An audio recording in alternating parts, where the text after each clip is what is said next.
I brought not milk today because Not milk? Was that like not butter? Can't believe it's not butter? unbelievable. This is not butter. Have you seen that label? Yeah, I have seen that. Is butter made with milk? Yeah, like exclusively. Yeah. How much? How much? Like 100% milk. Are you really? Yeah, no, that's all it is. So what about margarine? Margarine's no milk, right? Margarine is I think it is milk, but it's got a lot of vegetable oil in it. Okay. Yeah, when you keep it stored kind of sort of separate from the dairy, like because this is the dairy with all the silk, the milk, the almond, whatever, and the butter's kind of off over by the orange juice sometimes, even if you're depending on where you shop. Yeah, I don't know what the percentage is, but I know it's got a lot of oil in it, and that's why it's like you can leave Right. it out. I don't know. Fair enough. I'm no butter expert. But you're butter than me. Dude, today I called you my buttery friend. You did. I've I forgot about never said that. It just popped in my head. I'm like, that. don't you worry, my buttery friend. And I was like, okay. Huh. I didn't mind being called buttery. I mean, Yeah, whatever works, man. I keep trying to like force a good intro to this conversation so that way like the editing brain in me is working, but I don't want it to be like one of those things where like, you know, you force a fart and it just comes out shit. Well, if you force a milk, it comes out yogurt. With that being said, welcome to Milktown Podcast. No. Yes, you better keep that in. You don't get to steal my shit. I do. I'm the one that does the welcoming. You look so offended. All right, you do the welcoming then. I don't want to now. Oh, okay. Well, fine then. Get on with it. Fine, dude. Go Great. ahead. Go ahead. Do whatever you want to talk about. Go into your first topic, Nate. Oh my gosh. Oh no. You were getting very sleepy. Can I stop you for a minute? I want to talk about the Power Rangers. Back to Milktown.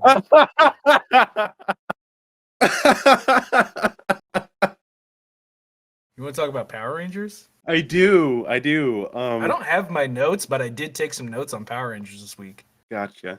Do you have a favorite series? Is it the OG? Everybody likes the OG, but pick something else. You're not allowed to pick that. Power Rangers in Space. Oh, okay. Yeah, the theme song goes hard as hell. I won't sing it because I don't want to get taken down. Yeah. But the theme song goes hard as hell. Plus, okay, so Mighty Morphin, they had the Green Ranger, eventually the White Ranger. Super cool. Space, Silver Ranger. Okay, that's different. Their Sixth Ranger was way cool. Fair enough. My favorite is Samurai, because as opposed to Silver, their Sixth Ranger is a Gold Ranger. And he's all right. He has a different type of sword than everybody else. Everybody else has like normal samurai swords, and all of their swords turn into different elemental things. Nah, my boy Antonio, all right, he has the Barracuda blade, bro. It's not even a sword. It's like a backhanded, like, toothed fucking blade that he, like, slits creatures' throats. It's great. Very violent. Is it like a mock wheel? I don't know what that is, but that sounds... It's an Aztec sword. I don't know. I'd have to look it up, I guess. I don't know. I believe it's spelled Makhul. Huh. Now I need to know this. Yeah, it's basically like a wooden frame, and then they hollow out a groove in the middle, and then they put sharp rocks in it, and it looks like a saw blade, kind of. Yeah, that's... Google's running slow, but that what you described sounds correct, more or less. Oh, here it is. Okay, let me see. It is kind of saw bladey, isn't it? Yeah. No, it's very similar to this actually. And his is not very long. It's like dagger, long dagger size, maybe. Yeah, some guys have that problem. Not me. I couldn't be me. But Oh no. But what I like about him is that he's not supposed to be a ranger, so he grew up being the Red Ranger's like best friend, I guess, type of deal. And then they had to like move away from each other or whatever.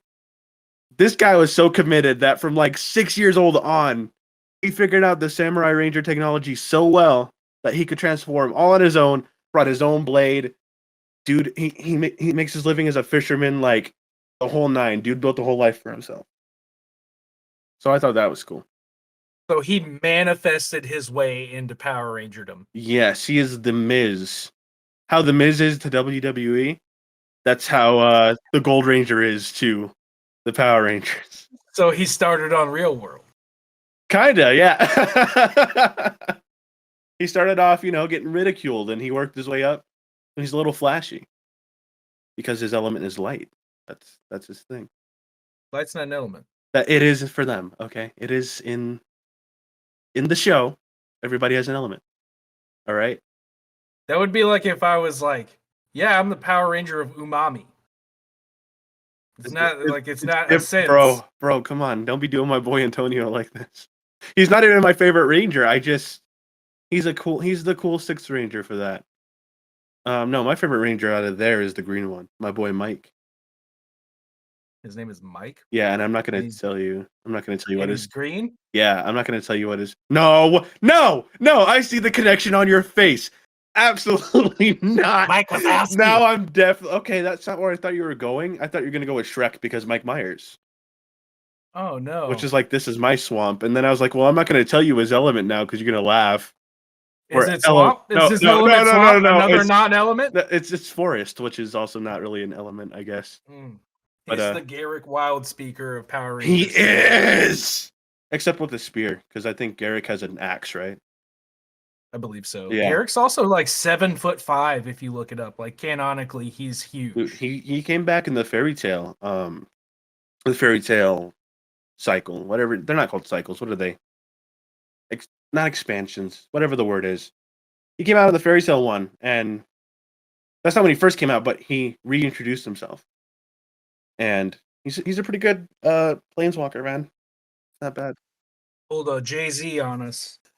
But yeah, man, I wish, like, as a kid, I could have bought more of those Power Rangers toys. Don't know where they'd be now, but it would have been pretty stinking cool. I had the which Ranger was it? I think it was Zach from Mighty Morphin Power Rangers, the Black Ranger.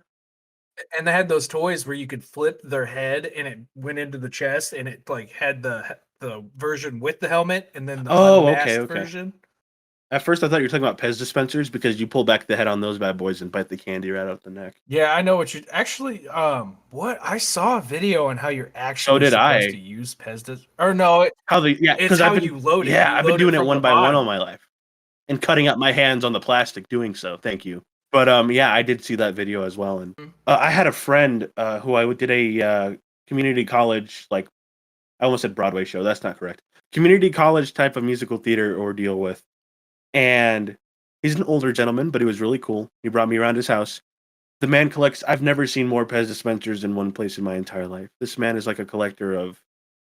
You'd probably like him because you like collections of weird things. You like weird games. Like, I do. He's all about it. So like he has one like giant tower of Pez dispensers. If you look over here, here's like the wig of the guy from Rocky Horror or what. Like just crazy shit like that, man. Like it's really cool. That's pretty sick. Yeah, and he's also a Disney fan, which is I love them. What about you? Do you collect any like weird toys? Growing up or now? Now I only collect Funko Pops, and that's not really as weird as it used to be. Yeah, it's not that weird. I only collect the ones that I like. People like to complete sets and stuff, but it's like, if I like, I used to not box or not unbox mine, but now I just leave them unboxed and all over the place. My favorite one's actually right here. This is Aang from Avatar: The Last Airbender, but this one glows in the dark. That's why it looks like Spirit World Aang. That's pretty sick. Very cool. Dude, cool. I think I told you this one night, like my coolest Funko Pop. I love Big Trouble in Little China. I have two from Big Trouble in Little China. One is Jack Burton, Kurt Russell's character. It's just the standard Funko. The other one is the bad guy, Lo Pan. And my Lo Pan Pop glows in the dark, and I looked it up. Now that pop sells for $95. I bought it for $15. Yeah, a lot of them like skyrocket in price after a while. But it's not like I'm going to sell it because I love Big Trouble in Little China. I love having it around. So exactly. Yeah. Are you an out of box or in the box character or collector? Now I'm out of the box. Back then I was very much in the box, but since I've moved, it kind of saves space when you take them out of the box. They might not be as easy to store in like a crate or whatever, because rectangular prisms store better in crates. But as far as like physical space on a shelf or in the air. Unboxed is the way to go for me. Yeah. I started collecting when I was not interested until they came out with the Crash Bandicoot ones, because the Insane Trilogy dropped. Right after that, they were like, here's Crash, here's Fake Crash, here's Biker Crash, here's Scuba Crash, here's Coco, here's Aku Aku, here's Cortex. Fucking go for it. Another fun toy I collect. What are they called? They're right behind me. I think they're called Tubbs, Tubbz, and they're rubber ducks, but they're in the form of characters. So I'm not going to pull this one out for you because it's going to knock down all my Funko Pops that I have. But it's Neo Cortex, but has a rubber duck. So like it's a rubber duck body with a Neo Cortex head, and it's really neat. Never tried to float it on water or anything, but it was kind of neat. We call him Neo Quacktex because you just got to do it to him. Yeah, as you would do. But yeah. So what about you? What kind of collection stuff you got going? That's a fantastic question. I used to collect DVDs. Like that was my thing. Okay. If you guys tuned into my horror movie stream where we tier listed the horror movies, you can see that I have a very extensive knowledge of movies, and it spans past horror even. And that comes from the fact that I used to have like, I don't know, probably if I had to put a dollar amount on it, I probably had $6,000 worth of movies. Jeez, man. Yeah, Holy moly. not an holy movie, not an insignificant amount by any means. So yeah. But I don't really collect as much now. I used to be bigger into Funko Pops than I am. I stopped trying to complete sets because like all the stuff that I like when I was super into Game of Thrones, I had some Game of Thrones pops, and they just started coming out with too many versions of one thing. Yeah. So it's like, why would I complete the set if I have an Arya? Why do I need another 3 or 4 versions of Arya? Yeah, it gets a little out of control after a while for sure. I collected them more when I was living in California. Now that I'm out here, I just collect clout, bro. Nothing but clout all the time. 24 no. But just stopped collecting and started making content instead. Yeah, I feel that. In a way we collect because we're archiving little pieces of our lives on here. I collect podcast episodes. There you go. Yeah. No, but like for real though, the only thing I really collect now is like disc golf discs. Like that's about it. And that's more so because like literally I compete in that. So that's true. You're a pro. I'm not a pro. I'm an amateur. But you're an amateur. Mm-hmm. But yeah. What does it take to become pro? What are the qualifications? $75. No, for real. You can just go on their website and then you just pay them money and enter your information, and then you're an amateur or a pro, depending on which one you pick. Wow. Okay. I mean, cool. Yeah. I had, speaking of discs, this is not like a disc golf story. For Christmas one year, I got this like wristwatch thing. You put it on your wrist. It came with like 5 colored discs, and you just like put it on, and it would launch the disc for you. I hit my brother in the forehead with it, and they told me to be more careful. That was it. That was the whole deal. That's it. That's all I could. Okay, so you're a little younger than me, and this was even. I think this came out before I was like really cognizant. There was a Ninja Turtles toy that was the van that they drove around in, and it shot pizza discs off of it. Never heard of it. Dude, look it up. I think it sells for like $400 now, when at the time it was like a $60 toy. Back then, $60 was a bunch, man. I mean, yeah. I mean, essentially, it was like if you went to buy a $120 toy now, but now it's like it's $400. Yeah, so it's definitely if not more appreciated. Yeah. Yeah. Fair enough. It's a super cool toy. I wasn't allowed to have any like gun toys growing up. My mom was really like anti. Like I couldn't play shooting games. I couldn't like get gun toys. That disc thing was the closest I got for a lot of years until I was like 15, and my mom's like, "Here's finally a Nerf gun," and I'm like, "Mom, I'm into women now."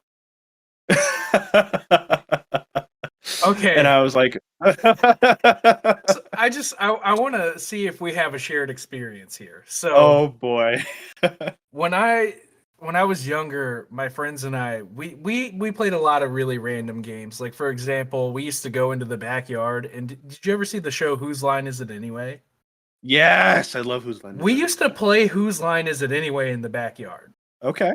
Like, literally, the four of us would line up and we would just take turns doing improv comedy, and basically we were the judges. That sounds like a lot more But yeah, no, like we did stuff fun. like that, and then like obviously we did like all the pretend stuff where we'd run around the yard pretending to catch Pokemon that weren't there before Pokemon Go came out.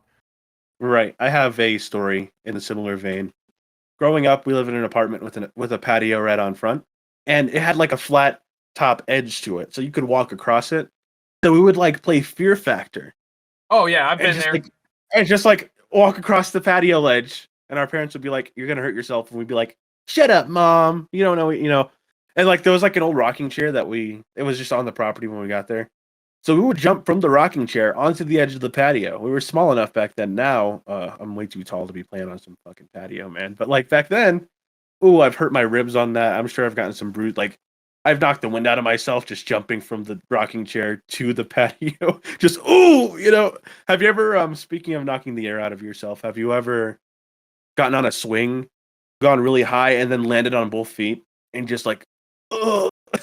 Or no? Is that just me? Yeah, so I used to jump out of swings. I also used to do parkour. I have a lot of injuries to my skeletal structure from doing parkour.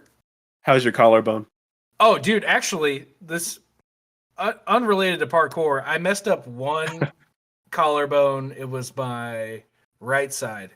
My right side collarbone, and then like the top 3 sets of ribs I dislocated. Oh, Um, dude. I was doing some parkour and I went to jump off of a structure, and when I went to roll, I landed on some uneven ground, and instead of rolling over my shoulder collided with the ground and it dislocated that top 3 set of like bone structure right there. Dude. The other collarbone, I was in I was in my front yard and I was hanging out with my neighbor. He was my best friend growing up. And Mhm. we were having the way that I would describe this is a push fight. Like the goal was you can only push, and the goal is push each other to the ground. Like that's it. And we were but we were having this. That's such a kid thing to do. I know we were like 15. Oh, dude. Okay. But we were pushing each other, like just no fists, no pulling, only pushing, just outward motion. I went to push him, he grabbed my arms and spun me, and when he spun me, I tripped, I fell, and he landed on top of me and dislocated my other collarbone. Somebody get a ref in here. Somebody stop the damn match. Oh What? yeah. That's illegal. Yeah, it was bad. But the shared experience thing that I want to talk about. So like whenever we were playing those games as kids, we were kids. We were, sub 10 years old. Mhm. I remember being like 13 or 14, and this is after we got into like dating and like hanging out with Mhm. girls and trying to be cool and stuff. I remember going over to my friend's house and being like, "Do you guys remember when we just used to like hang out and pretend?" And they're like, "Yeah, it was awesome." I was like, "Why don't we do that anymore?" So like at like 13 or 14, we used to go outside and play pretend again. Well, there you go. I don't know if you had something similar where like you tried to revisit your childhood in your childhood. Yeah, when I would hang out with Mario's been the one constant in my life from like 11 years old to now. Dude's my best friend for a reason, but like no matter what we were doing, we'd be in high school. I'd be, I never went to my prom, but I brought a girl to homecoming once, you're dating, you're doing all this like adult-ish stuff. Whenever we were at Mario's, we were kids, it didn't matter. Like filter off, cool guy off, just fucking dude. 20 years old, my guy. We would wrestle in Mario's fucking living room. Like his mom would come out and be like, "You guys, like it's been a decade, y'all still wrestling," and we're like, "Yeah." And then I try to put him in an arm bar and like, That's funny. so yeah, no, some things, some people are just giant kids, man, and that's okay within reason, Take Yeah. care of your responsibilities, but have a good time. So yeah, no, I definitely feel that Mario was never into dating as much as I was, and I think he's still not. He's on his own path, and I dig it. I wish I would have been a lot less into it because it sure would have avoided a lot of drama, but It is what it is, man. And speaking of wrestling, we mentioned it last time. You should be able to download us in WWE 2K22. Except for, I think there's a clothing piece on my character or something that's making it like not downloadable. We're gonna try to figure that out. But Yeah. aside from that point, you, me, and Mario all have the game now. It's been a little bit since it came out, but not too long. It's only been about a month.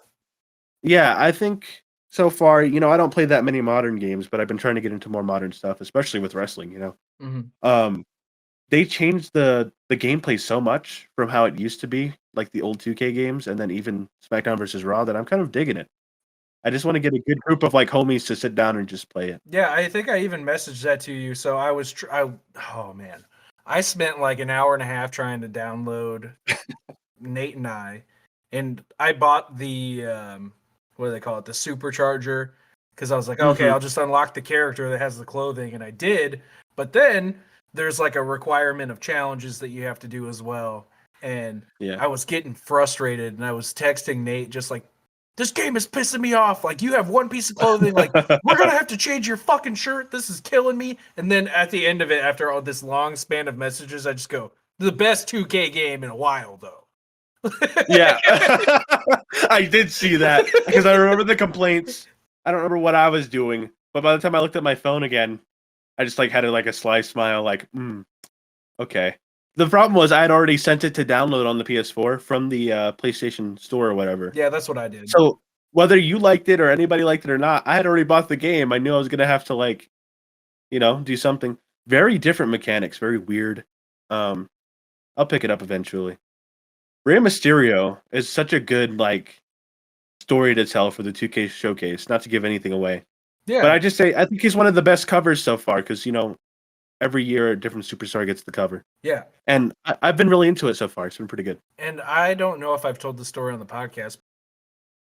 I won't say the specific event, but recently I saw Rey Mysterio do a 619 live and in person, and it really lit up the inner child in me.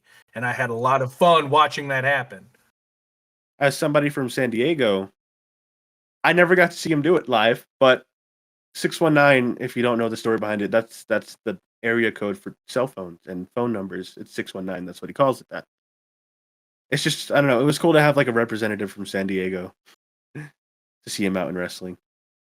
Yeah, and I've got my own representative where I'm at, and that's Randy Orton. Your representative's way better than mine. In my opinion, Randy Orton's one of my favorite people. Really? I would trade you all day long. I don't know. It's when you grow up and you learn to hate someone so much, like you've learned to hate Randy Orton because he's such a good bad guy. You kind of grow attached. And now that social media is a thing, so you could watch Randy Orton like kick some dude in the head and break their neck one week and say, "Oh, they deserved it." But if you ever check like his Instagram feed or his social media, he'll go on there and be like such a badass or whatever, and then he'll go on his social media and be like, "My wife's got a fat ass. I'm so loyal to my wife." And I'm like, dude, he's so respectful, but also like, what a badass, like, geez. Like, I get it. I mean, but here's the thing though. There's another wrestler that comes from my home state that I enjoyed way more than Randy Orton. And that's my homie Kane. is he from? Kane is from Missouri, yeah. Yeah, they'll never bill him that way. I never looked because he's supposed to be out of hell. Yeah. But right now he's the mayor of Knoxville County, Tennessee. Really? Yeah, he ran for mayor sometime back, and he won it. He won it. Like, he used his wrestling gimmick to like campaign. Like, I think the symbol or the logo he used was like Glenn Jacobs, because that's his real name.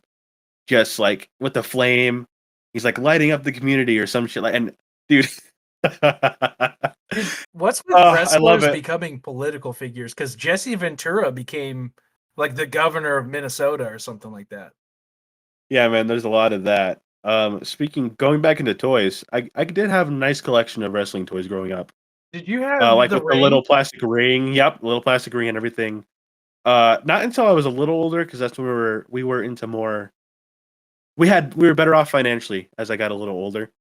So like I had like Kofi Kingston, I had Randy Orton. I had the cool Randy Orton toy where if you pull back on his leg, because his finishing move at the time was the punt kick, which is now like kind of banned, pseudo banned, because it's dangerous. You pull it back and it would be Randy Orton's voice coming out of a speaker out of his back.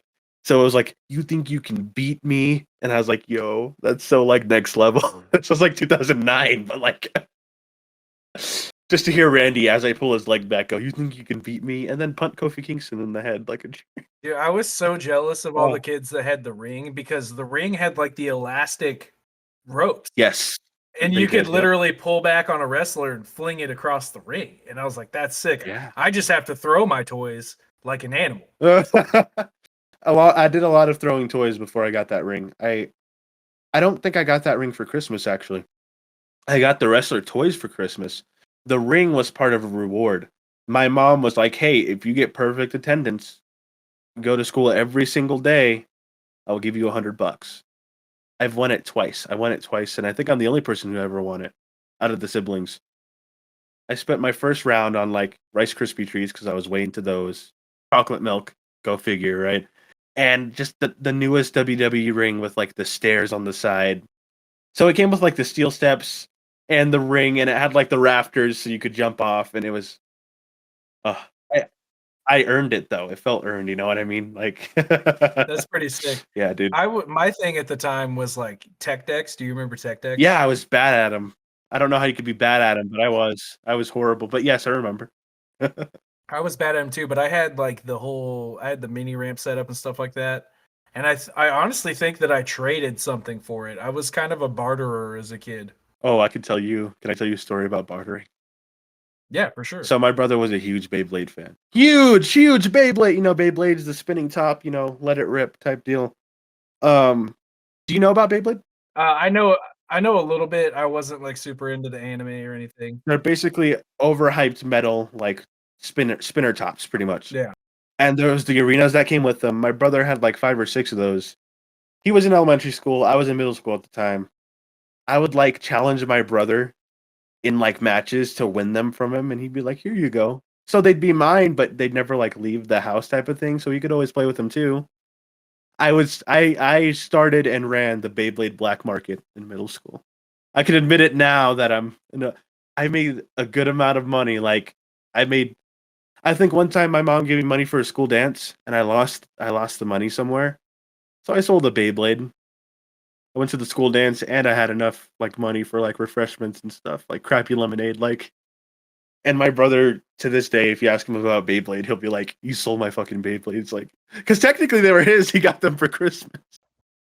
Yeah, she's like, "Dude, you sold my fucking Beyblades." He's like, "I don't really care now, but dick move, Nate." And I'm like, "My guy." Dude, that reminds me of something from high school. I had season 1 of Batman the Animated Series What? when Okay. I was like a junior or something like that. Mm-hmm. Or maybe it was like early senior year. And I just got an Xbox and I wanted to play Skyrim. Or no, no, it would have been junior year. Yeah. So it was junior year. I had my Xbox still because I traded for a PlayStation. So I wanted to play Skyrim. And my buddy Trevor was like, dude, yeah, I have Skyrim. And I go, yeah, do you want to trade? I was like, I have Batman season 1, Batman the Animated Series season 1. I'll trade it for your Skyrim. And he was like, yeah, that's fine. So I gave him Batman the Animated Series. I had Skyrim. Sure. I played it. I had Skyrim in my possession for well over a year. Mm-hmm. I traded my Xbox for a PS3. Okay. And then I went to sell all of my Xbox games. Right. So I sold every game that I had. And he comes up to me like maybe a month and a half later after I got my PS3. He goes, "Hey, do you have my copy of Skyrim?" No. I was like, "No, dude. I sold it whenever I got my PS3." And he goes, "Why would you sell my game?" I go, We traded? I was like, "Dude, Yeah. I was like, we traded." And he was like, "I didn't agree to a trade." And I was like, "You still have my Batman the Animated Series." Uh-huh. And he was like, "Yeah, that's not a fair trade." I go, "How is it not? That cost me $60." Right, yeah. Little did he know. And if you look back now, from this point of view, you can grab Skyrim for $5 on the PS3 or whatever, because they keep coming out with new editions. Batman Animated, however, very expensive to try to pick up Yeah. any of the seasons. So really, he made out with that deal. But not only that, I think he also still has like 4 Blu-rays of mine. Like he has like a Bruce Lee collection, like a Justice League movie that I really enjoyed, and like several other Blu-rays. gotcha. You're Not bashing on Trevor. I love Trevor. He's a great dude.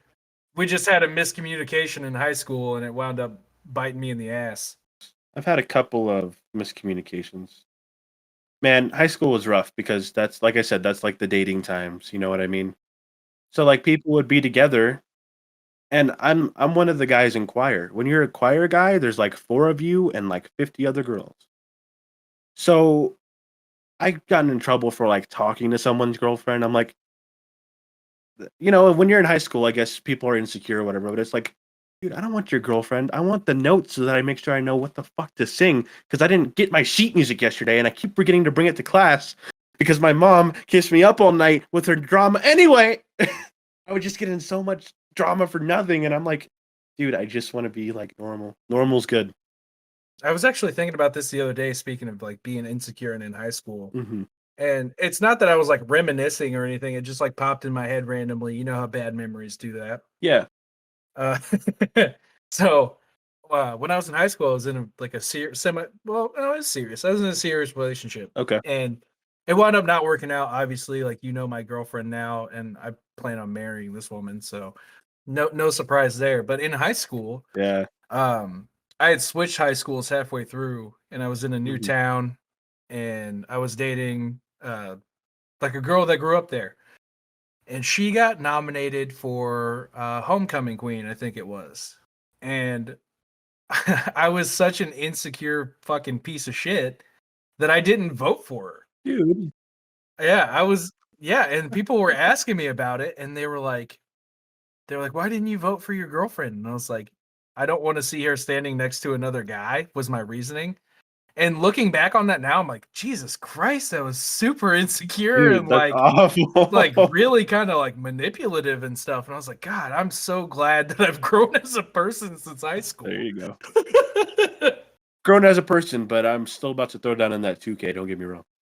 Hey, I didn't say I matured. I said I grew as a person. I think there is a distinguishing factor there. Valid, valid. So we talked about Nerf guns earlier. Did you hear they're doing like Fortnite ones now? Like, Oh, I've seen them. I've seen the oh, so Fortnite have Nerf I. guns. I don't know. I don't know the types of guns in Fortnite, so I guess I couldn't tell you. But I just know that they're doing them, and I guess it's good that not Fortnite. God no, Nerf is living on in a way. The guns are living on. You know what I mean? In their own way. But I feel like I haven't seen a real commercial for just regular Nerf dart bullets since like the 2000s. Like it's been so long. I don't think I haven't seen a commercial in years. Right. um, but no, so actually I wanted to bring something up talking about Nerf guns. I forgot to bring this up earlier. My best friend, his name is Andrew. When we were younger, I was at his house like every weekend. Hmm. Especially even when I moved away, I made sure that I was visiting. Like we kept that relationship going. Right. We got super into Adult Swim at like age 13. Yeah, that's usually how it happens. Yeah, like when you get into Adult Swim. But there was a behind the scenes featurette on Robot Chicken. Hmm. And it was basically like the office where Robot Chicken's created. And it like Seth Green and Breckin Meyer were in there. And they had I haven't seen this out in public, or I'd probably impulse buy it because it inspired me to impulse buy more Nerf guns. But there was like an automatic foam ball shooter, Huh. and it Okay. held like 200 foam balls, and it shot them out at like 3 a second, and it was battery powered. You had to charge it, and I think it was like a $200 gun at the time. This was back in like 2009. Hmm. It was sick, and they were just like firing these balls at each other while they were trying to like do the process for Robot Chicken. And I was like, that's the type of work environment that I want. Just constant disruption. Hey man, we're working on it. We're getting there. Maybe one day. Dude, I'm not gonna lie to you. And this may be weird, but I don't care. I fantasize about if we lived in the same place and we Hmm. had an actual office space that like I had a recording booth and then we had a room where we recorded the podcast. Yeah. I legit like I'm like, oh man, that'd be so sick. Like, yeah, I'm going to work and it's just like my Right. fucking office. Like that sounds awesome. We could work towards it, dude. I don't see why not, you know? Fart spray's off limits. Please do not fart spray I don't like anywhere. I fart will spray. I will not. I will not deal with you. I will get another lease somewhere else. Speaking of things that smell bad, did you know that No, what are you talking about? What is this segue? it's the segue into this week's milk Oh, fact? no, that's gross. Okay, go ahead. Did you know that Al Capone is the reason that we have expiration dates on milk bottles? I feel like I heard that, but I don't know. You know Yeah, more? You have more I for do. me I there? do have a little bit Okay. more info. So, Okay. I guess one of his relatives got sick after drinking some expired milk. He actually Mm. went out and bought a dairy called Meadowmore Dairies. And then he lobbied the Chicago City Council to pass a law for visible expiration dates on bottles of milk. Nice. Cool. Cool.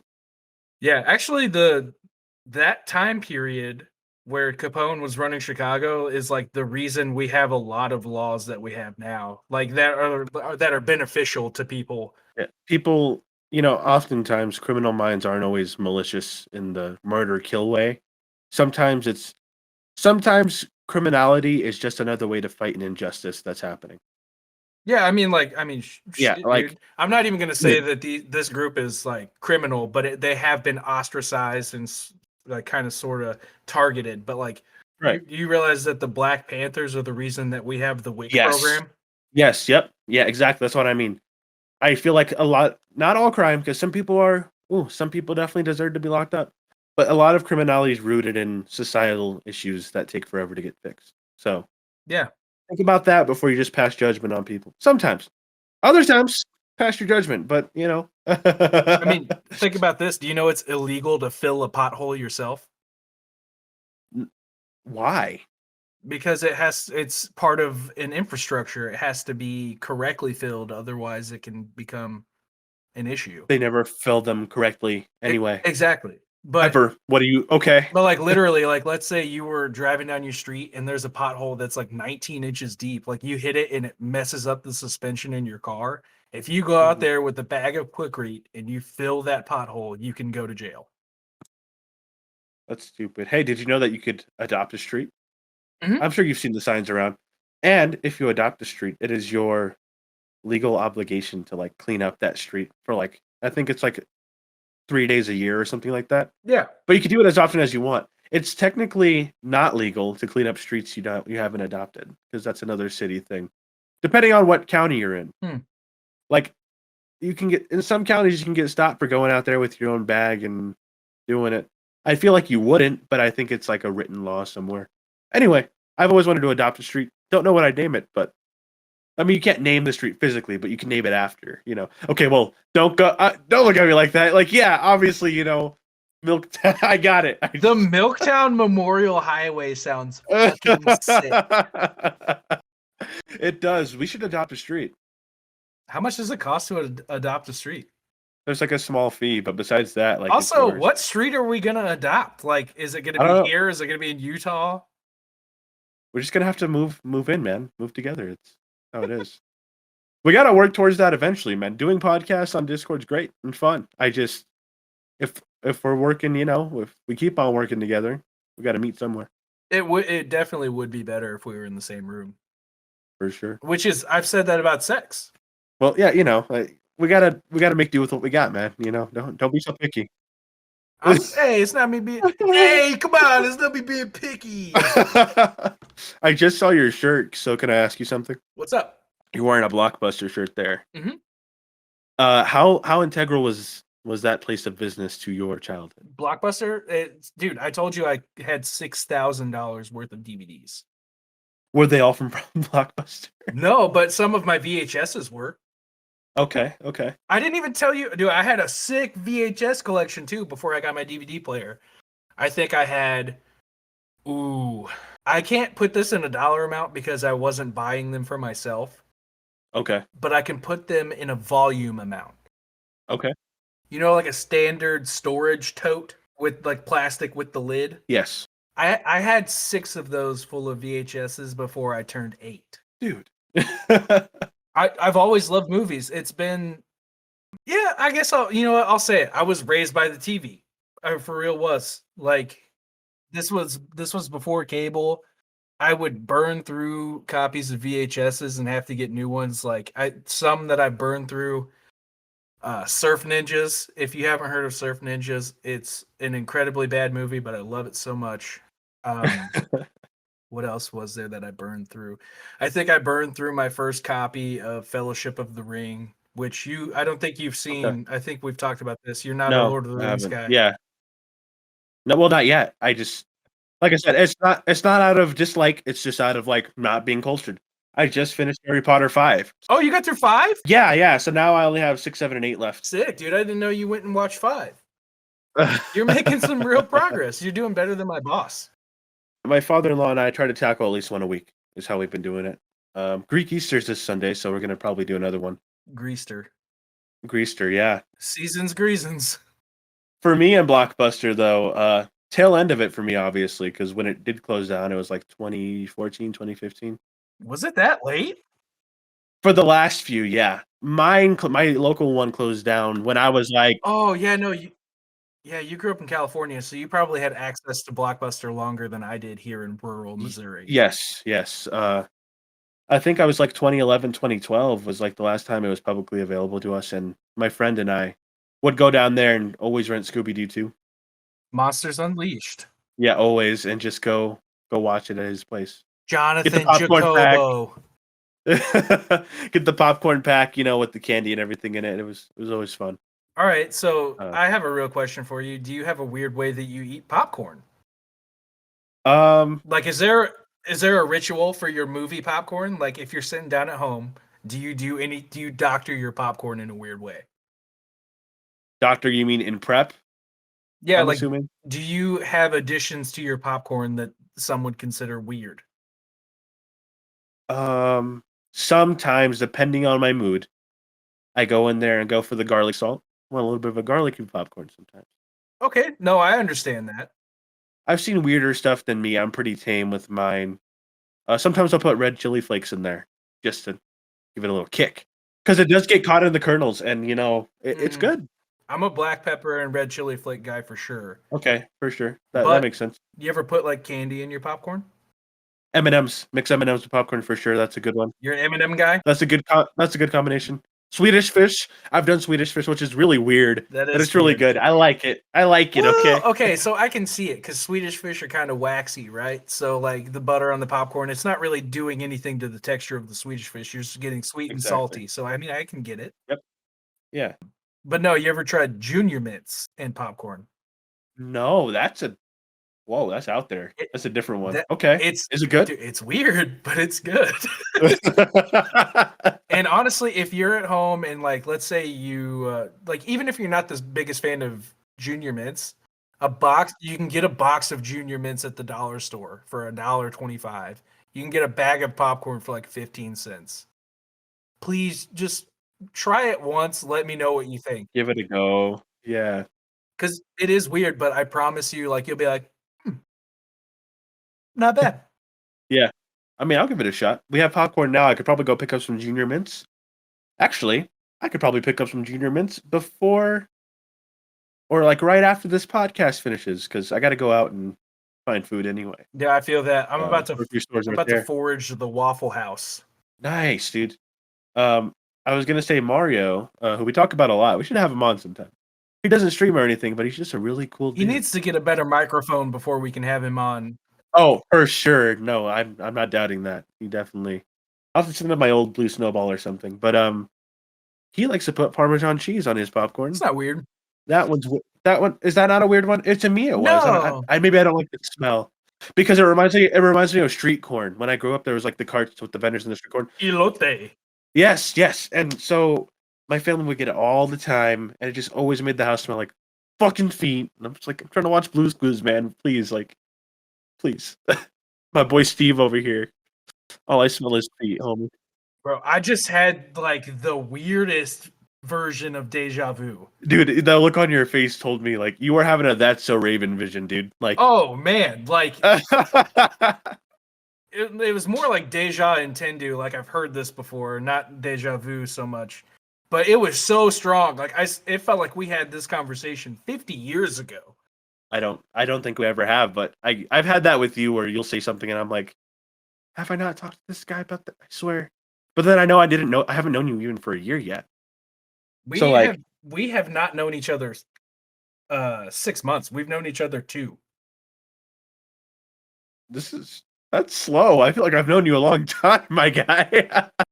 Yeah, so I started our Discord server back in February, and Nate was Dude. one of the first people to join.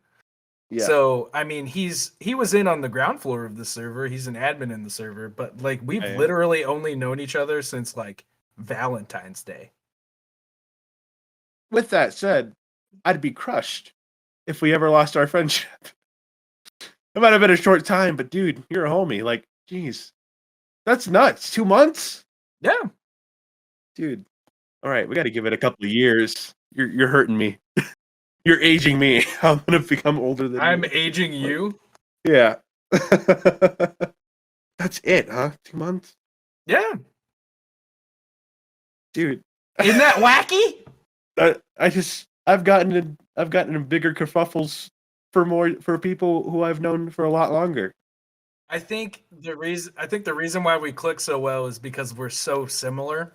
Like that time that you named my McDonald's order without seeing it. I think I brought this up on the podcast before. If not, I come home, he doesn't even see the bag. I'm telling you guys that I keep the bag off camera for a minute. Because when I come to settle down. Before I eat, I need to settle down a little bit, relax. He goes, "Hey, can I guess what you ordered?" And I went, "Sure, man, go for it." He's not gonna get it. He's gonna guess something like a number one, the normal Big Mac. Nah, this man, word for word, names the exact burger and what I got on it, names the exact amount of nuggets I got, and names the drink that I got with the right specifications. And I went, "How did you know that?" And he goes, "Dude, it's what I would have gotten if like I was having a rough day." And I'm like, "My brother in Christ." We're that Oh, similar. I don't know what to tell you, man. that was really crazy. Like I'm like, huh. That's why I feel like I've known you for so long. Shit like that. It's like clearly we're the same person. We're the same, bro. Return the slab. or suffer my curse. So I take it you're a Courage the Cowardly Dog fan.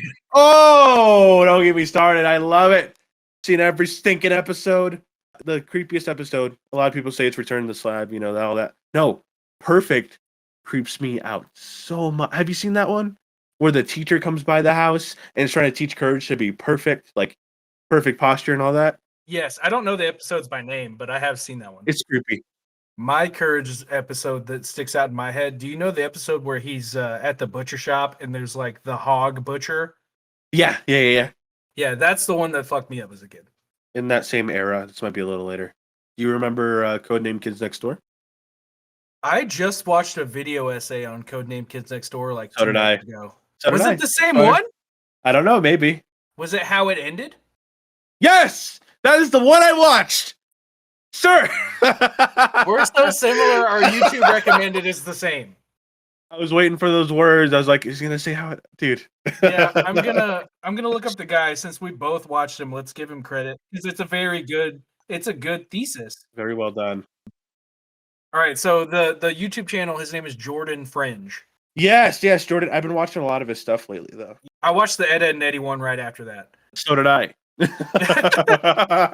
The video is called "The Shockingly Weird Way That Codename Kids Next Door Ended." If you guys haven't watched Codename Kids Next Door, it was a phenomenal show. Definitely. It kind of gave kids I think kids are inherently sneaky. Sure. Like whether or not I used to cuss behind adults' back. Mm-hmm. Like I think there's just something like inherently built into kids to be kind of secretive and hide away and try to figure out the world. And it's K&D is kind of this like weird mythos where it's like, yeah, kids are being sneaky, but to what extent? Like they're fucking secret agents that get like into crazy hijinks and build like super crazy contraptions. But it also still like maintains that childlike innocence, which I really like. For example, number 3 is obsessed with stuffed animals. Plus, I love that show. It's probably one of my top 5 cartoons easily. Yeah, so I'm gonna, and this is in that video, Mhm. but I'm not gonna go into depth on what the whole video goes into because it's the video's better. He did more research. I'm Oh, just yeah, check quoting it it out here. for sure. But there was a website. It was after Codename Kids Next Door had ended, but it was a K&D website where the theme was like Rainbow Monkey Friends or whatever, Mhm. and you had to click on a specific portion of the website, and it took you into a K&D database of all of the Yeah, active operatives. that's right, yeah. Funny not funny, fun fact, don't know if you know this. So K&D, because the guy in the video, he kinda talks about how it started, but not, like, in depth. There's another, really good YouTuber, I don't remember his name, who goes over, like, the whole, story of it. Started off as, like, an entry in, like, the Cartoon Network's, like, kids, like, block, like, they were doing test runs at different shows. It came from Kenny and the Chimp, bro. Kenny and the Chimp was a short that the creator made, and the kids next door lived next door to Kenny, and were supposed to be, like, annoying, and they were like, "No, we like those kids, use that," and so we did. And, Kenny was voiced by Tom Kenny. Surprised? I'm not, but, like, anyway, it was a great show, Mm, dude. I loved it, Love me some Tom Kenny. for sure. He's Spyro, man. Like, for Spyro 2 and 3, and then in the remaster, he's all of them. He voices Spyro throughout the whole thing. The first ever Spyro, though, was it Carlos? What's his last name? I don't know if it was Carlos. Carlos Alazraki. Yeah, yeah, yeah. Yeah, yeah, that's the one. I can never pronounce the last name. He was the original Spyro voice. In Spyro 2, Tom Kenny took over and, like, did it from there on. Um, so good. When you really look at Yeah, the voice actors and how much of their childhood, uh, Cree Summers, another one. Fucking you're literally talking to a guy that idolizes voice actors. Like that's well, my of shit. course, obviously, you tell us more then. Yeah, so for the adults in the audience, because I see the stats, some of you are in your 40s watching this, and I appreciate that. Oh, we love it. I do love it. But Reno 911, Carlos Alazraki is don't remember the character's name, but he's the one that like collects the dead animals. Uh, Okay. but for the younger audience, he also voices Juandissimo in Yeah, yeah. Fairly Odd Parents. Dudes everywhere for sure. And Mr. Cracker, Oh, there Mario is does such a good Mario does that so well. That and Jorgen Von Mario. Strangle, dude. Yes, that was my next point. Mario's Jorgen is on point. It's so good. He's so talented, but he won't give himself, like, the full credit. He's just been doing the voices all of his life, man, like, since I've known him, he's been that way. He used to get clowned in, like, middle school and high school for it. And I'd stand up for him because, "Fuck you, it's awesome," and also, "Fuck you, it's awesome."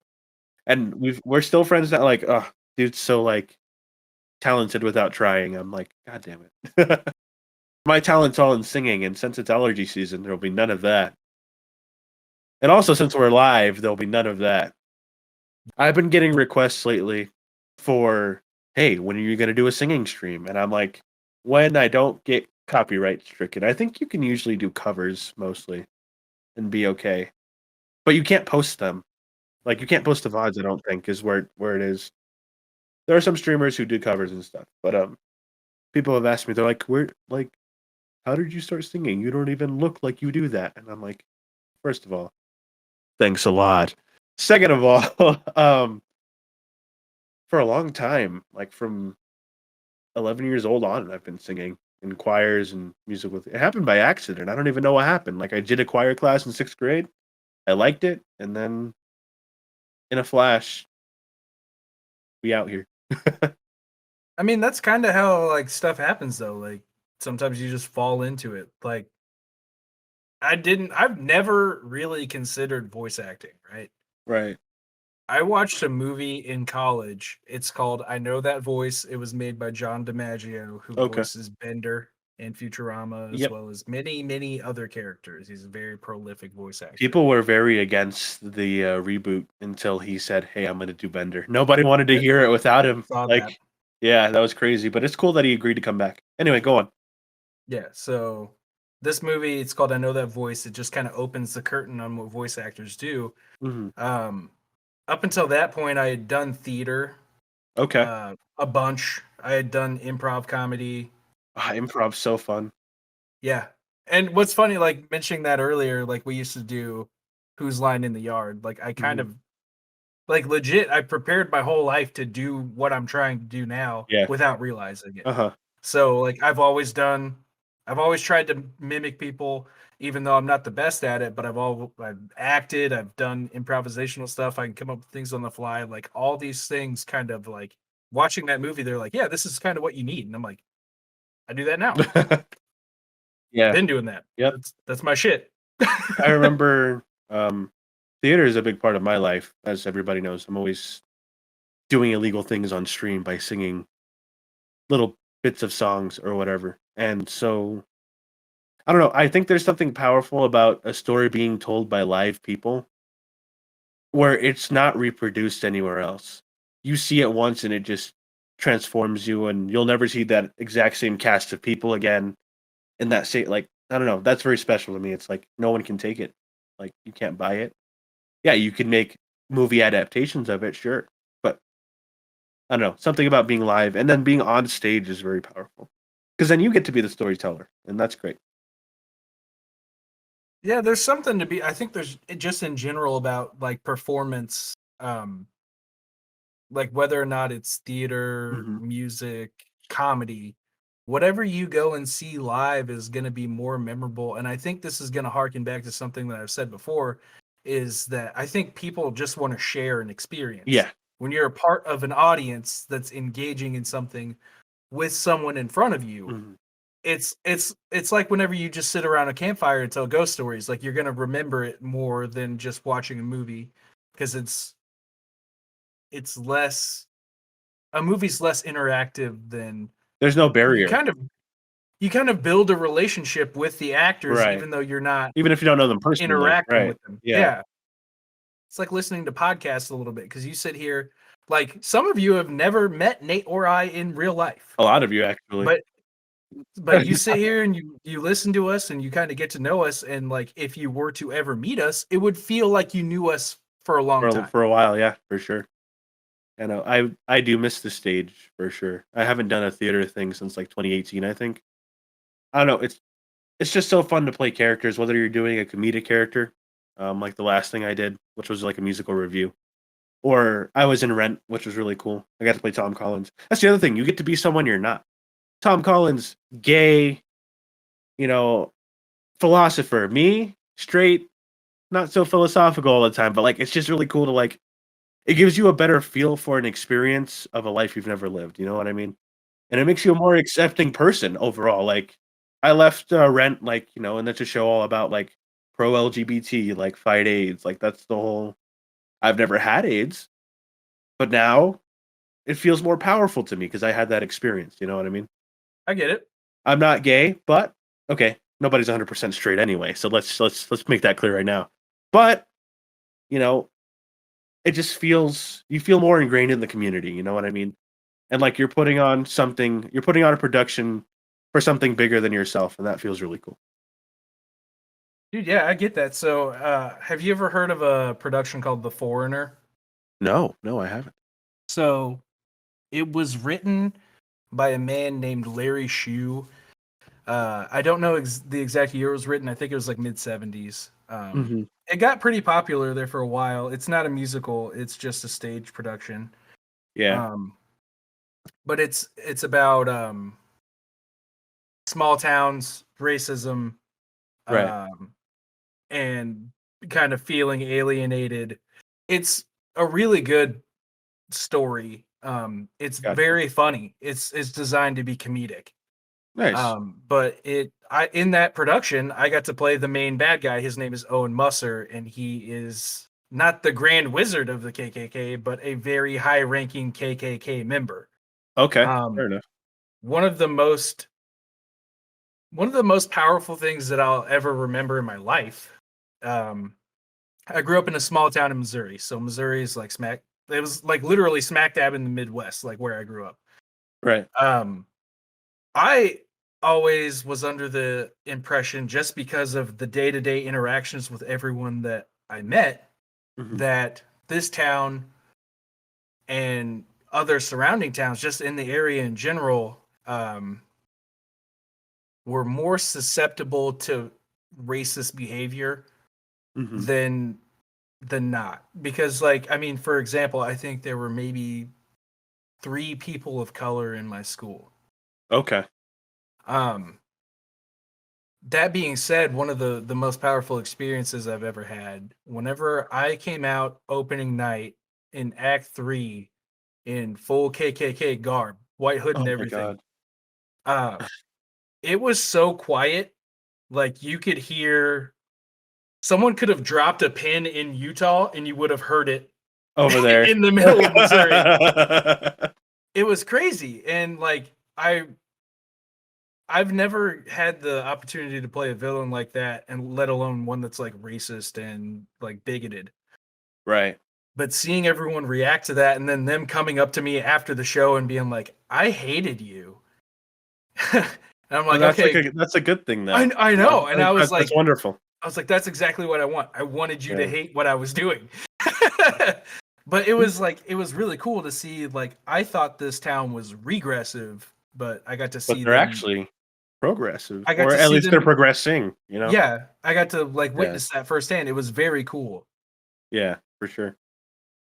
Yeah, that's just something very personal and powerful about that, and, I won't be doing theater anytime soon. I don't consider myself retired, but, like, I'm definitely not gonna go back to it in full capacity. I've lost a lot of my vocal range, I only do musicals because I'm not good at remembering lines, but if I'm singing them, great, awesome. It But is easier to remember a song. yeah, for sure. So I try to make whatever public platforms I have a very accepting space, but not one that hides the ugly. You know what I mean? Mhm. There's so many streamers who are like, I'm just gonna be positive. I'm gonna be positive all the time, and I don't like that because it doesn't show the true human experience. And I've been through some stuff this past few weeks. I'm not gonna go into it too hard, Yeah. but I made sure to be very open because people have emotions, and it's okay to feel those emotions, whether you're a streamer or a public figure or a person who just watches streams. Like, to see somebody, and I think I've garnered a pretty good audience in my stream overall. To see people who hang out with you and look up to you and stuff, when they see that person going through actual shit, because shit does hit the fan, I think that feels more real. You know what I mean? Yeah. In the same way as you were playing a character who everyone hated, like, but that's a very real thing that happened. You know what I mean? In real life, in history. You know what I mean? And so, Still happening today. yeah, still happening now, and God, who knows how long. And so, all of that stuff's very powerful, whether you're streaming or acting or populating Milktown. Yeah, Did we for ever get the final say on so I am the only one that voted. okay. Oh, all right. Yeah, so Did I not vote? I posted it on Spotify. The poll is in the Oh, Spotify episode. I was the only one that voted, so Crimson Lance, he's gonna stay the Postmaster General. okay. But one thing that I do want to say, and I think you'll find this funny, and I hope you don't find it as like derailing the conversation, because No, you're good. Dude, that's so what this podcast is about. What do you mean? I'm not gonna go into the details, but Uh-huh. you mentioned that some things have happened in the last few weeks. I have Yeah, been around for them. I know about what's going on. correct. Yes. I wanted to come at some point today. I was Uh-huh. so angry with what was happening that I was going to come in tonight and hijack the podcast and be like, tonight we're going to talk about civil rights figures and their importance and impact. Shit. Uh, And that's a very well, first of all, that's really sweet that I'm glad you care, because it's really affected me. But, like, basically, we're not going to go into it, but it was a big racist thing that happened, and so you were like, well, I'm going to come in and do civil rights.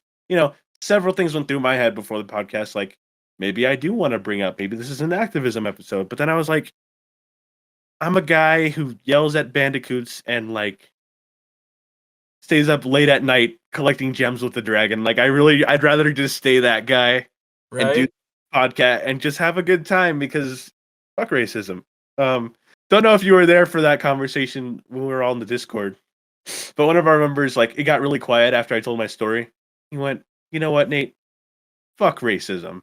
And I it just think I was was all saying yeah, we all laughed because it was like dead silent, and then fuck racism. So yeah, I think that was our friend Sativa Cyborg that did it that. was yeah. I love that guy.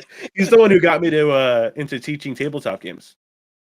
To work with Steve Jackson games and teach all types of board games and stuff. So And I had to look this up because he was telling me about it. But Steve Jackson Games, that's Munchkin. yeah, it's Munchkin, correct, and some other.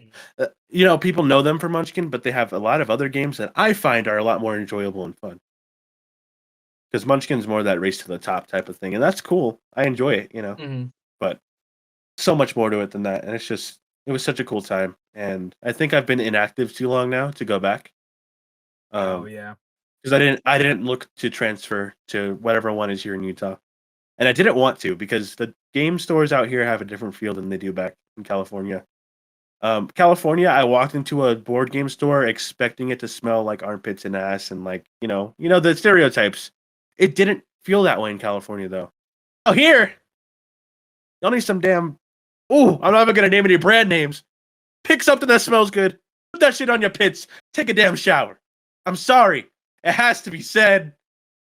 I'm outing you. Yeah, Let's I just go. want to take a moment, Oh, and if you guys are listening to this, and just go ahead, do a quick pit check. Lift up your arm, smell your armpit. yeah. If it's a little foul, you can put us on speaker. We can be with you in the shower. We can be with you in the shower if you want. But take care of your body. Take care of your body. It's we've only got one, so. Yeah. I mean, stink doesn't seem like a big deal, but poor hygiene is cumulative. Coming from a big man, because I myself am a rather large human. A lot of you think, man, there's no big boy joy out there. There's no big man love. You're wrong. Take a fucking shower and find out. There's so much big boy love and dad bod love. It. You got me fucked up, man. My fiance's hot as fuck. And it's because I take showers. I recently came across a video where it was like, this is the hottest rugby player in the world. And this man, granted, he is a unit. This dude is a stud. He he is built like a mechanic. And he has the most rockin' orange mullet and just sick mustache. Yo. This guy is Nice. cool. He's definitely cool. Okay. There's a market for everybody out there. It doesn't matter what you're selling, somebody wants to buy it, but you got to present the product the way people want to see it. And not falsely advertised. That's true. Clean it That's up, true. dust it off. It'll sell, I promise you. Maybe give the hair a little snip snip. I'm one to talk, considering my massive fucking afro, but dude, speaking of which, I trimmed my beard this week. I always have beard trim regret every time I touch it. I'm like, why did I fucking do that? Like, sometimes it's just me getting rid of split ends, trying to make it bigger. No big deal. I don't mind that. Mm-hmm. But this time, like, I knocked inches off of the sides. Like, oh, dude.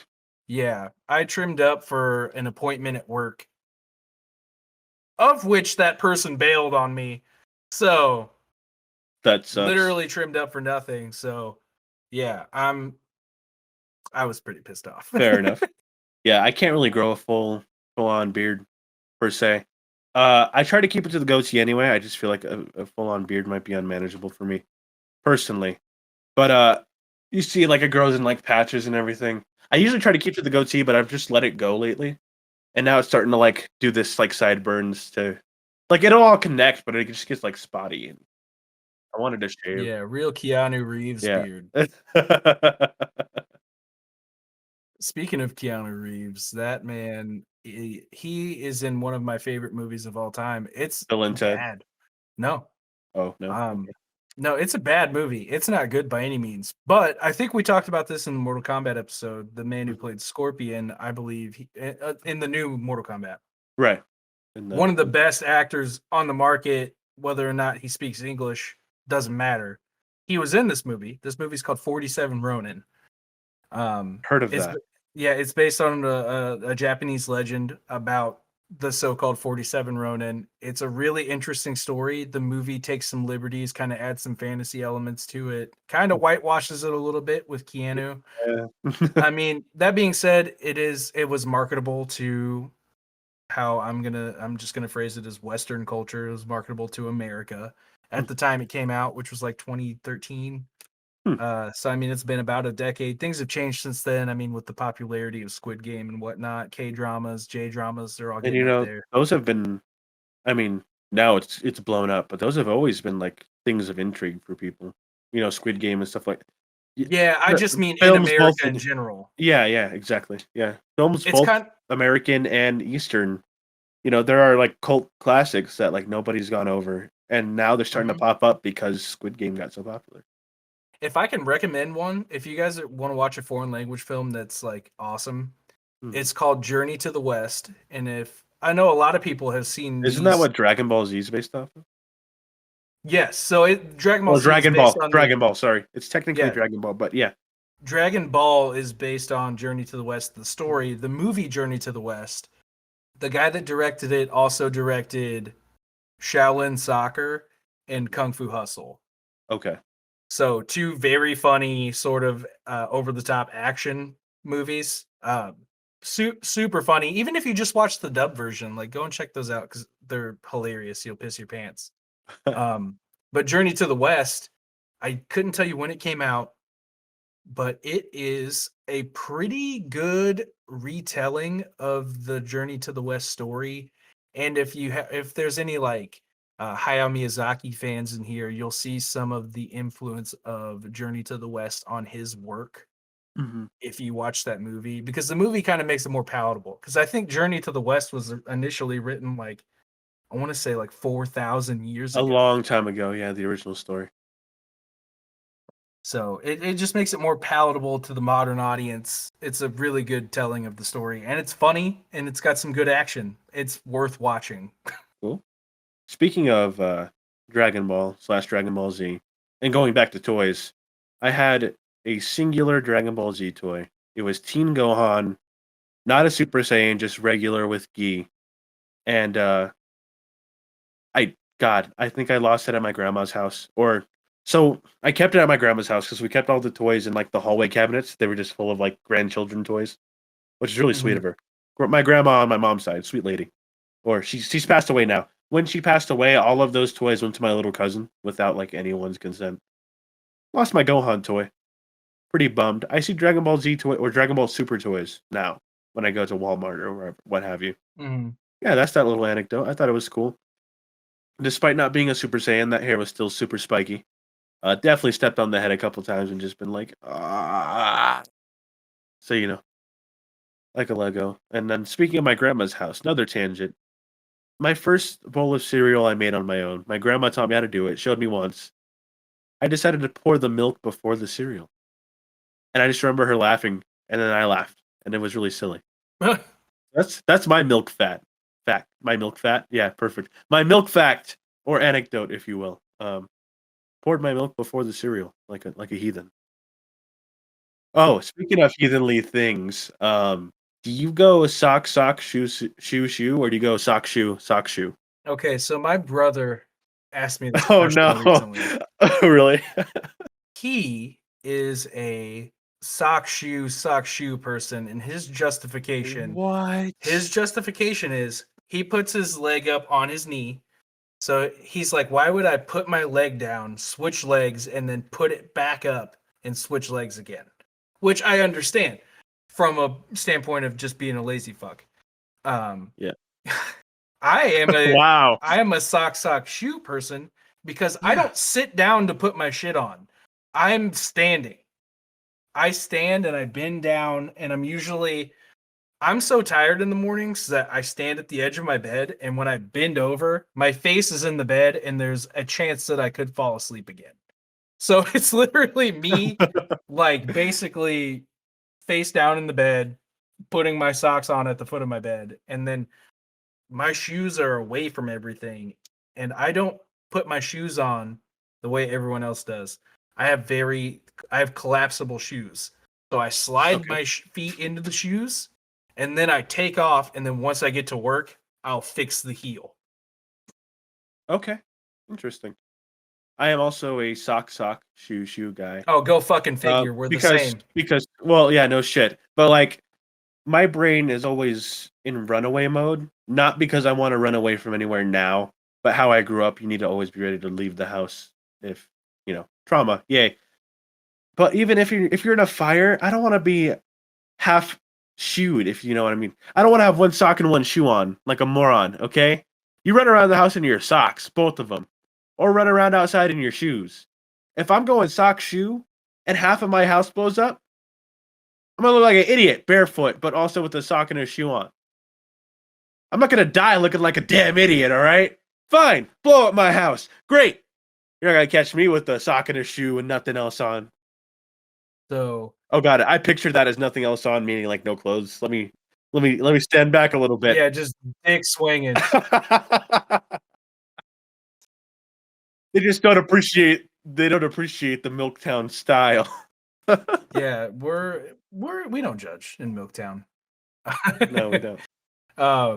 Speaking of like running away, when I was a little kid, and this is also going back to earlier. I'm gonna try to bring it back to some silly shit now. But when I was like 5, it's been pretty silly, bro. I don't know about you. I'm feeling pretty silly. There you go. When I was like 5 or 6, my mom pissed me off, which was not out of the ordinary. She was a really shitty person, but I remember threatening to run away, and I had a suitcase. I had an actual suitcase because we moved around a lot. We were avoiding payments for many things.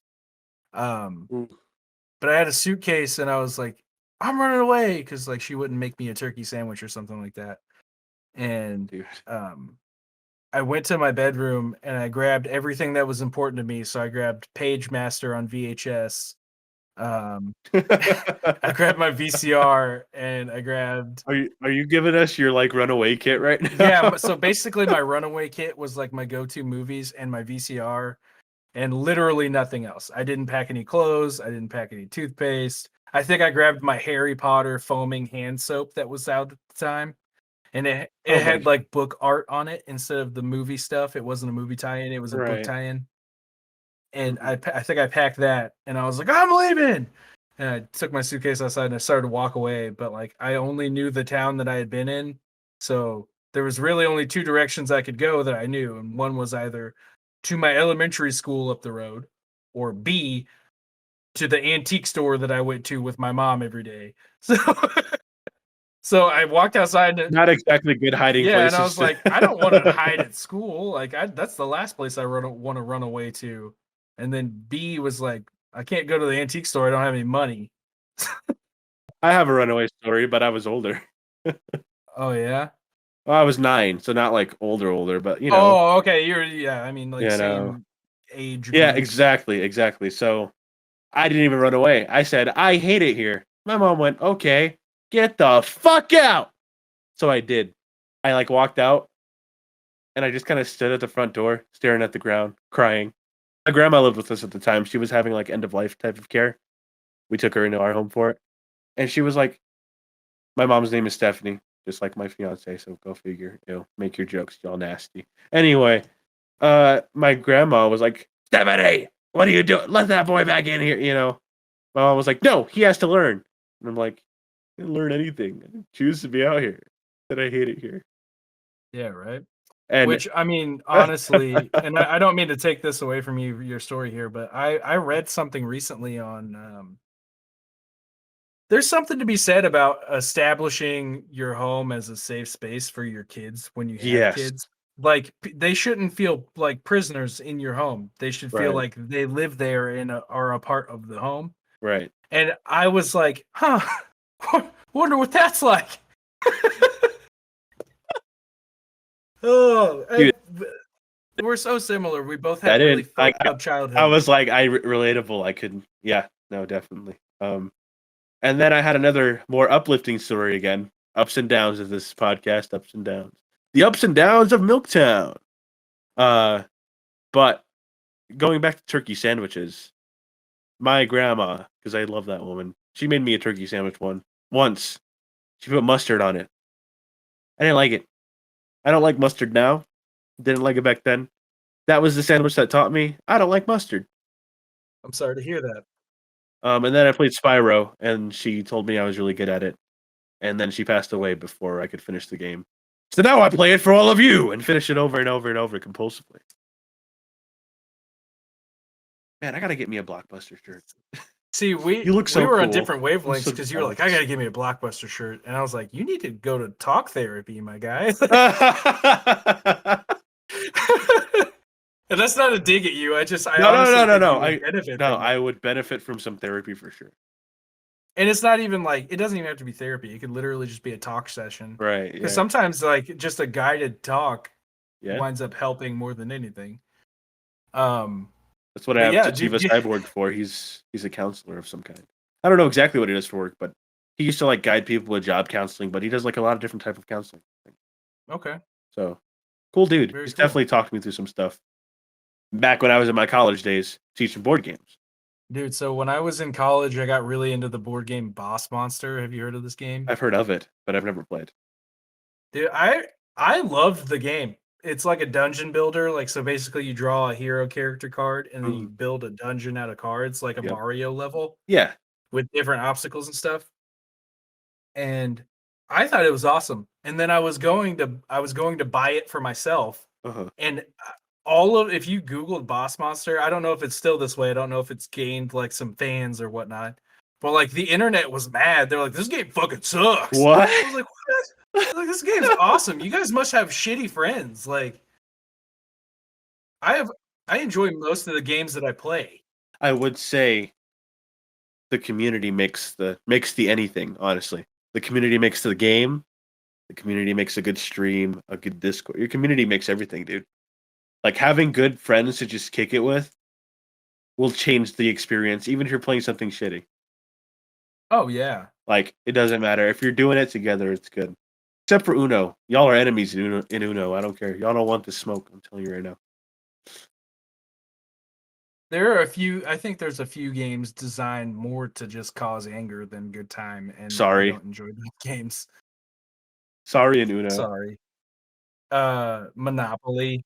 Monopoly. Nobody can seem to agree on the rules that are printed in the box. By the way, like that stack of papers, because it's kind of thick. No one reads the fucking rules. That's the problem. Then we get to play, and I try to collect my rent from jail. People said, "No, you can't collect from jail," and I went, "You most certainly can collect all of your assets from jail." Dude, you know the worst part about playing board games with people that don't read the rules is that they're so adamant that they know the rules that if you present them with any opposition, they will try to physically fucking fight you.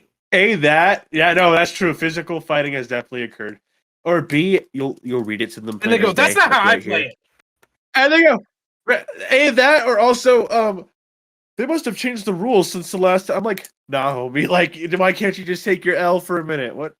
That makes me legit mad because I'm a rule reader. I like it. It's not that I like rules. I just like playing the game the way it was designed. Some games benefit from rule changes, and I will say that. But I think if you're going to change a rule, you should. And I believe this about anything. If you are going to change the way something is done, and a group of people are dependent on this one document, present it to the group. Get a consensus of whether or not you want to play that way, and then play. Yep. That would be like if you went to play D&D and you were like, all right, guys, well, instead of rolling for combat, I'm just going to tell you whether or not you succeed based on what I feel is right for the story. Like, that's not how the game is played. That's not fun for your players anymore. Now you're just reading your fanfic out loud. So... Sorry to say. That's not how shit's done. Like if you're gonna change the rules, vote on it. Don't just try to fight people because you want to be right. Exactly. And actually, you know what? I'm gonna go ahead and make an amendment to that statement.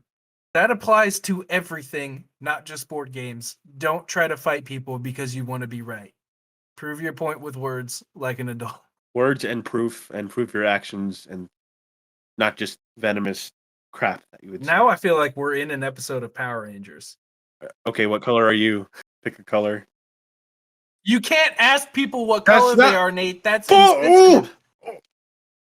Oh, I would have slid your ass. If we were in person, you might have just got hit just now.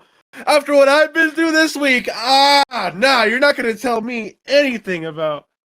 Oh, Shimon. No, but based on that logic, I would be the Red Ranger because I just did the PSA for karate, essentially. Fair enough.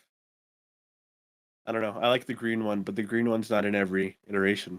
He's not always naturally occurring. No, and also, if you're talking about the Green Ranger, if you're talking about the Green Ranger, Tommy Oliver, he was also the White Ranger, 2 separate iterations of the Red Ranger, the Black Ranger, and the White Ranger. Again, I've never seen one character spread so many different ways. That's because he's the best. He's the best character. Well, of course. I'm not doubting that. I just wow.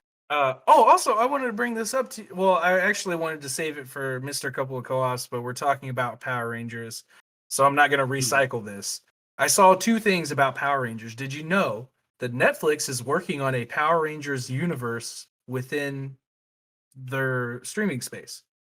That I did hear. Like a Netflix Power Rangers cinematic type of universe. Yes, so it would be, and they're talking about adult-oriented Power Rangers content, and I'm not talking about like Power Rangers parody porn.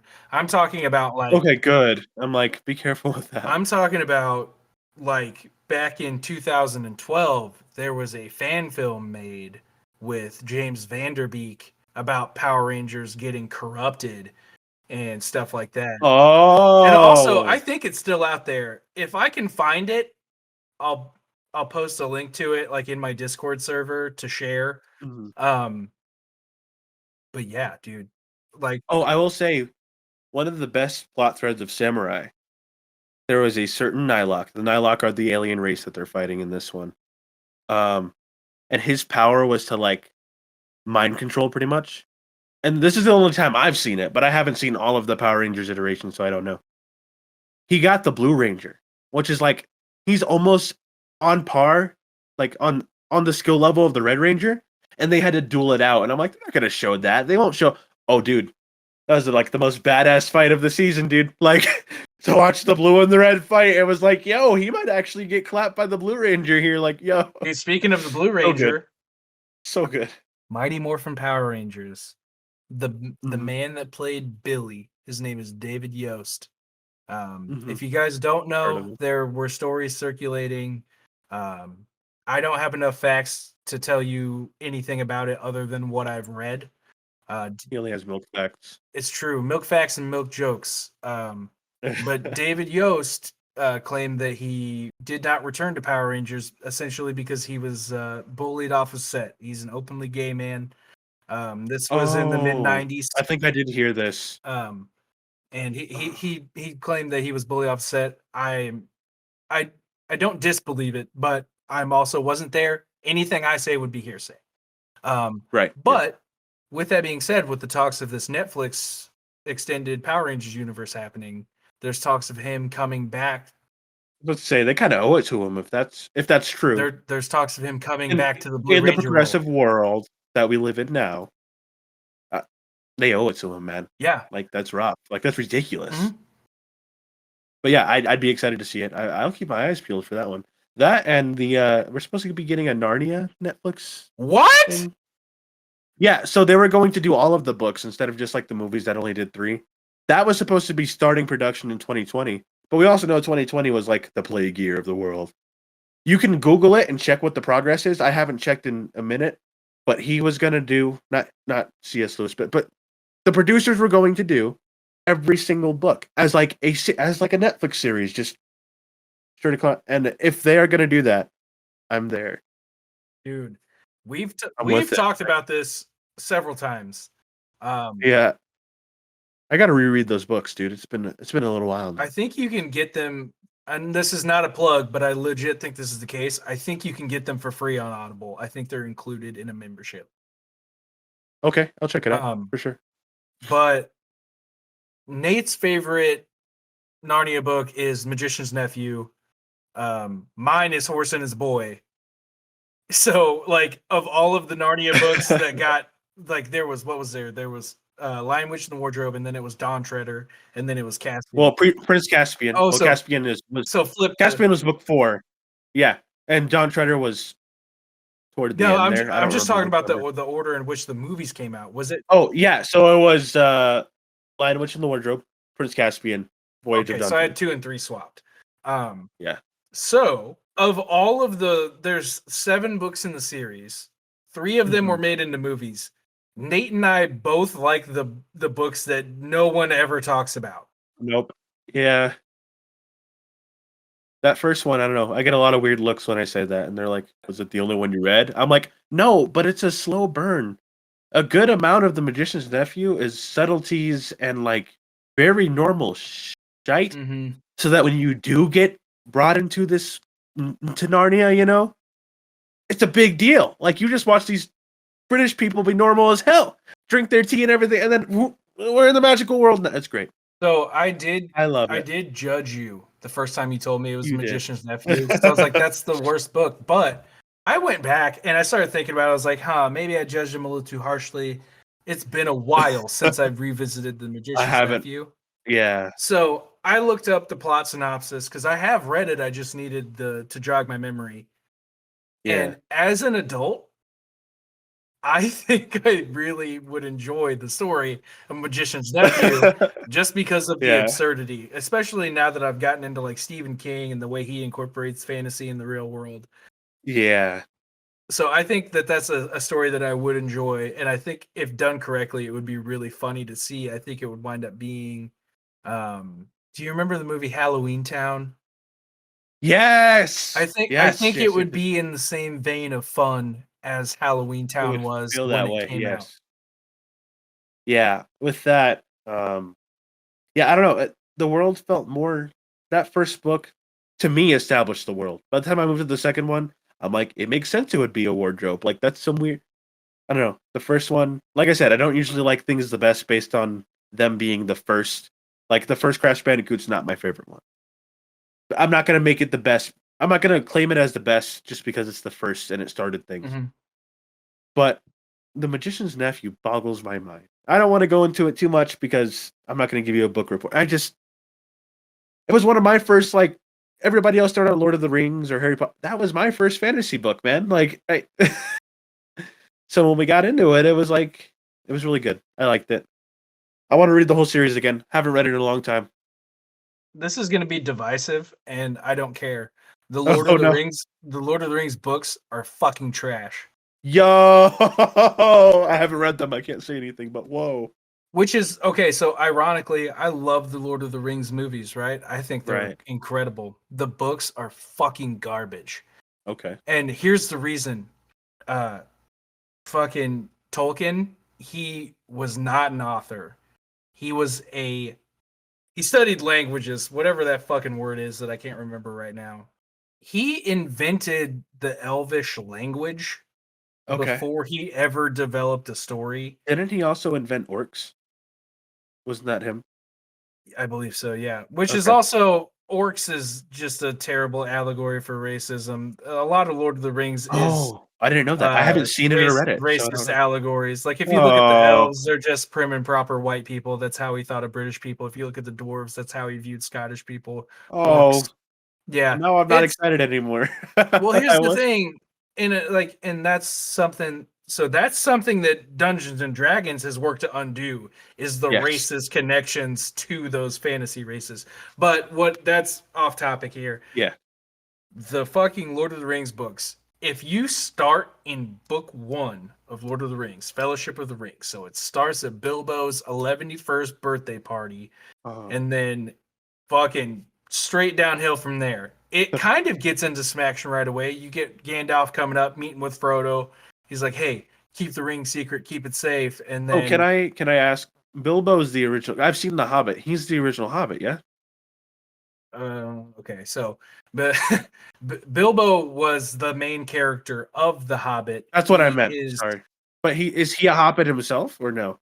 Bilbo is a Hobbit. Yes. Yeah. Okay. Yep. That's what I thought I remembered. I saw the original animated cartoon, way back one. I do remember that one. But Bilbo is Frodo's uncle. Right. Okay. Yeah, that much I know. So that's all I know, though. not only, so here's what I don't like about Lord of the Rings, right? There are 4 false starts to the story. Oh. And chronologically, from the time of Bilbo's birthday party to when they actually when Sam and Frodo and Pippin and Merry start their journey, like 4 fucking months have elapsed. Which in storytelling terms means you didn't need to start your exposition until that 4 months. You could have skipped that whole thing, right? Like, so there's okay. Not only that, so here's another thing I don't like. There's a character in Lord of the Rings. His name is Tom Bombadil. He's a Tolkien insert. Tolkien put himself into this story as a Santa Claus God type figure, Jesus Christ type figure, to progress the story because he wrote himself into a fucking corner. He wrote himself into a fucking corner. Oh God, is he the Aslan of Lord of the Rings? Yeah. So actually, I think Aslan has more importance. I don't think That's right. Okay, like I said, I don't know Lord of the Rings as much, but I love Aslan. Actually, Aslan is more of a metaphor for Jesus Christ. In the literal sense, yeah. He was. If you look at C.S. Lewis's beliefs and whatnot, but fucking Tolkien, Tom Bombadil, he's the worst, right? All he does is sing his fucking name, and then he gives the gang some weapons, but he's like, hang out at my fucking house for 2 weeks and eat food and not go anywhere. Like, that's his whole purpose, is he gives them fucking weapons, and then he's just like, nope, let's hang out and drink tea. And there's like 60 fucking pages of them hanging out at goddamn Tom Bombadil's house. Like, I want to see them get to the goddamn Mines of Moria, but no, I gotta read fucking Tom Bombadil singing about his own goddamn name. So I hate the Lord of the Rings books. The movies are awesome. That would be like if Stan Lee was like, let's make half the movie about my side character and Spider-Man hanging out. Like, dog, he has to go be Spider-Man, please. Yes. Yeah, it fucking pisses me off. Great. You look genuinely mad right now. Dude, and the people that defend that book, go fucking fuck yourself. That book sucks so hard. That would be like if I wrote a book and the conflict, if I wrote a trilogy of books and the conflict didn't start until the last fucking 20 pages of the first book, you'd be pretty fucking pissed off. Yeah. The fact that it's old and it's popular, you're going to justify it, go suck yourself in a closet. Like Ocarina of Time. God damn it. Oh, I get so heated about the Lord of the Rings books. I'm sorry I even brought it up. You're good, man. I will still check out all of the media or book. I don't think I'll read the books ever because I just don't have time. The movies are awesome. I'll say it again. When I finish Harry, I'll move to. I think I asked you if you wanted to watch it, or you could show me. Actually, what I want to ask you is, so we're actually both gonna find food after this. When I get back, do you want to have a Power Rangers watch party? Yes, I used to do that with Mario. Okay, will you watch Samurai with me, or do you want to start somewhere else? Yeah, we can watch that Samurai. Oh, dude, I'm down. Bet. All right. How long? Yeah, great. I was gonna ask how long you're gonna be at the getting food because now I'm kind of hyped for a watch party. I think it's like a 20-minute drive to and from, so I'd say safe bet 1 a.m. so midnight your time. Okay, cool. I was gonna take Cherry to Black Bear. Is Black Bear open out there that late? Oh, it stays open till 2. Last night. Oh, I'm so jealous. I love Black Bear Diner. So tri-tip dip, boy. And on that note, I think unless you got anything else, any other. You know what I do? You guys have a great fucking week. Oh, a great fucking week. You have a great fucking week. I hope you guys you have a good day. You don't have any say in the matter. You got no fucking choice. Oh, the milkman has spoken. Aggressive positivity. If you guys don't have a good day, I'll find you. I'm so sick of the word positive, but yes, have a wonderful fucking week, dude. I'm gonna have one. Yeah, I'm not gonna stop until I'm super duper happy. So that's it. That's how it's gonna go. Dude, and we can start it with a watch party of Power Rangers, apparently. Dude, there's no brakes on this joy train. There is 2% or whole. Oh, actually, I'm gonna end this with a really shitty milk joke. Oh goddamn. So, so guy walks into a library and he says, "Can I get a glass of milk?" And the librarian goes, "Sir, this is a library." And he goes, "Oh, sorry. Can I get a glass of milk?" Okay. Oh, this has been Milktown. I'm Sonny Says Stuff. I'm Nostalgia Nate, and wow, just wow.